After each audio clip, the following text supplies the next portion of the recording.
Assalamualaikum warahmatullahi wabarakatuh. Alhamdulillahirrabbilalamin. Segala puji bagi Allah subhanahu wa ta'ala yang telah memberikan kita nikmat iman, nikmat Islam, dan nikmat kesehatan, sehingga kita dapat melaksanakan aktivitas belajarnya dengan baik. Salawat serta salam semoga senantiasa tercurahkan kepada Nabi Muhammad SAW, keluarga, sahabat, dan umatnya hingga akhir zaman. Pada kesempatan kali ini, saya akan membahas tentang konsep manusia dalam filsafat pendidikan Islam serta implikasinya terhadap penyelenggaraan pendidikan Islam. Pembahasan kali ini menjadi sangat penting karena konsep tentang manusia merupakan dasar utama dalam menentukan tujuannya, materinya, metodenya, dan arah pendidikan Islam.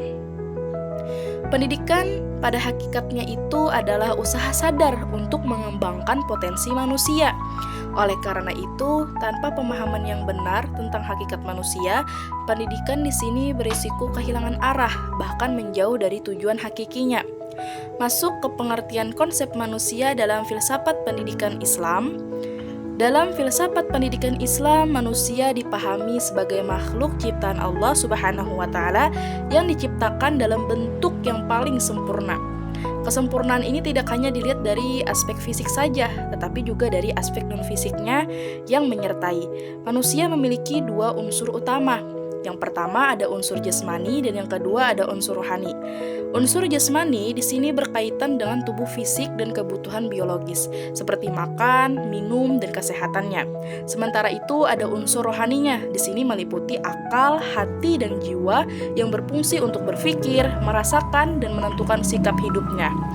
Kemudian, berbeda dengan pandangan pendidikan modern yang seringkali menilai manusia hanya dari aspek kecerdasan intelektual atau prestasi akademiknya saja.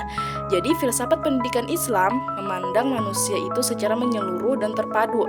Artinya, manusia tidak boleh dipisahkan antara jasmani dan rohaninya, antara ilmu dan iman, serta antara pengetahuannya dan akhlaknya. Jadi oleh karena itu, pendidikan Islam tidak boleh hanya berorientasi pada pencapaian nilai akademik semata, tetapi juga harus mengembangkan aspek spiritual, moral, emosional, dan sosial secara seimbang. Kemudian, hakikat manusia dalam pandangan Islam. Hakikat manusia dalam Islam dapat dipahami melalui beberapa peran dan karakteristik utama.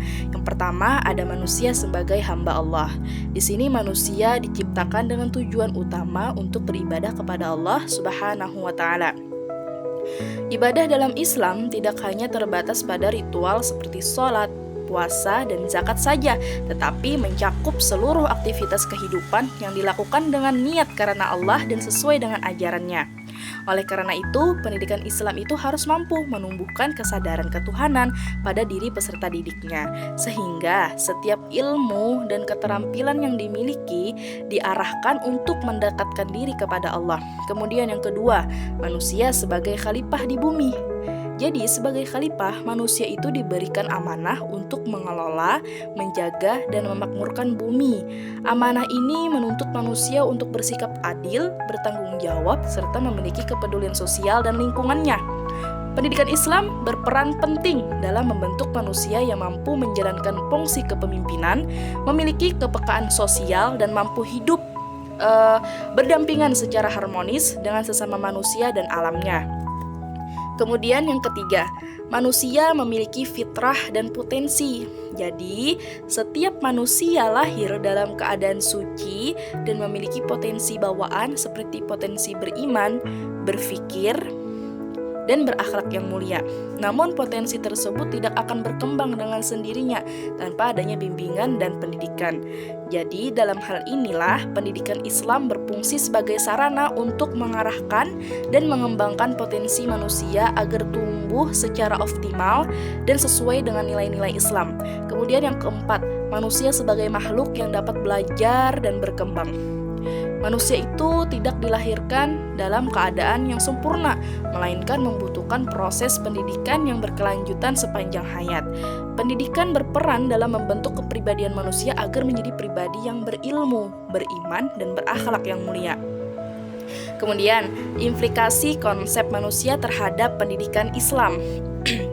Berdasarkan konsep manusia tersebut, pendidikan Islam itu harus diselenggarakan secara menyeluruh, seimbang, serta berkesinambungan. Pendidikan tidak boleh hanya menekankan penguasaan ilmu, pengetahuan, dan keterampilan saja, tetapi juga harus memperhatikan pembinaan iman dan akhlaknya. Kemudian, adapun tujuan pendidikan Islam itu bukan hanya sekedar mencetak manusia yang cerdas secara intelektual saja, tetapi juga membentuk manusia yang memiliki kepribadian Islami, bertanggung jawab, serta mampu menjalankan perannya sebagai hamba dan khalifah Allah Subhanahu wa Ta'ala. Jadi dalam proses pendidikan itu, guru di sini memiliki peran yang sangat strategis. Guru tidak hanya berfungsi sebagai penyampai materi pelajaran, akan tetapi juga sebagai pendidik, pembimbing, dan teladan bagi peserta didik. Jadi sikap, ucapan, dan perilaku guru itu akan menjadi contoh nyata yang akan ditiru oleh peserta didiknya. Jadi sementara itu, peserta didik itu dipandang sebagai subjek utamanya dalam proses pembelajaran. Mereka di sini memiliki potensi yang harus dikembangkan melalui proses pendidikan yang manusiawi, dialogis, serta bermakna. Adapun contoh penerapan dalam kehidupan sehari-harinya. Penerapan konsep manusia dalam filsafat pendidikan Islam dapat dilihat dari berbagai aspek kehidupan, terutama di lingkungan pendidikannya, seperti di lingkungan sekolah. Jadi di sini penerapannya dapat diwujudkan melalui pembiasaan berdoa sebelum dan sesudah pembelajaran sebagai bentuk penanaman nilai spiritualnya. Kemudian guru juga menanamkan nilai kejujuran, disiplin, dan tanggung jawab dalam setiap kegiatan belajarnya. Pembelajaran tidak hanya berfokus pada pencapaian nilai akademik, akan tetapi juga pada pembentukan karakternya seperti sikap saling menghormati, kerjasama, dan kepedulian terhadap sesama. Di lingkungan keluarga, orang tua di sini berperan sebagai pendidik pertama, seperti disebut juga dengan madrasatul ulanya, yang menanamkan nilai keimanan dan akhlak kepada anak sejak dini. Sedangkan di masyarakat, pendidikan Islam tercermin melalui sikap toleransi, kepedulian sosial, dan tanggung jawab terhadap lingkungan. Hal ini menunjukkan bahwa pendidikan Islam itu tidak hanya berlangsung di ruang kelas saja, akan tetapi juga melalui pembiasaan sikap dan perilaku dalam kehidupan sehari-harinya. Sebagai penutup, dapat disimpulkan bahwa konsep manusia dalam filsafat pendidikan Islam itu menempatkan manusia sebagai makhluk ciptaan Allah Subhanahu wa Ta'ala yang bermartabat, memiliki potensi, dan memikul tanggung jawab besar sebagai hamba dan khalifah di bumi. Jadi, oleh karena itu, pendidikan Islam ini mempunyai tujuan untuk membentuk manusia yang seimbang antara ilmunya, imannya, dan akhlaknya dengan pemahaman konsep manusia yang benar.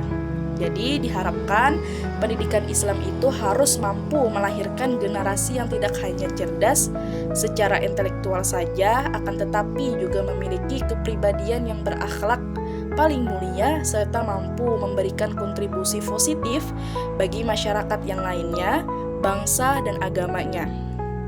Mungkin itu saja penyampaian dari konsep